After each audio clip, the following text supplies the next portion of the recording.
ওগো আল্লাহ, ওগো মালিক, তুমি ছাড়া তো আমাদের আর কেউ নাই, তুমি ছাড়া তো আমার আর কেউ নাই। আল্লাহ গো, তুমি যদি মাফ না করো কে আমাকে মাফ করবে? তুমি যদি মাফ না করো কে আমাকে মাফ করবে?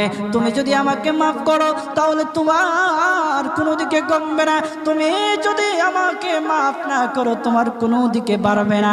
আল্লাহ গো, তুমি আমাকে মাফ করে দাও। সারাটা জীবন অন্যায় কাজ করেছি, সারাটা জীবন নাফরমানি করেছি, আমার কাছে কালেমার দাওয়াত কম আসে নাই, আমার কাছে কালেমার দাওয়াত কম আসে নাই, আমাকে লোকেরা কম বোঝায় নাই। ওগো আল্লাহ, তুমি আমাকে মাফ করে দাও। মাফ না করলে কোথায় যাব, কার কাছে যাব? বাবা যখন মারে তখন মার কাছে আশ্রয় নেওয়া যায়, মা যখন প্রহার করে তখন বাবার কাছে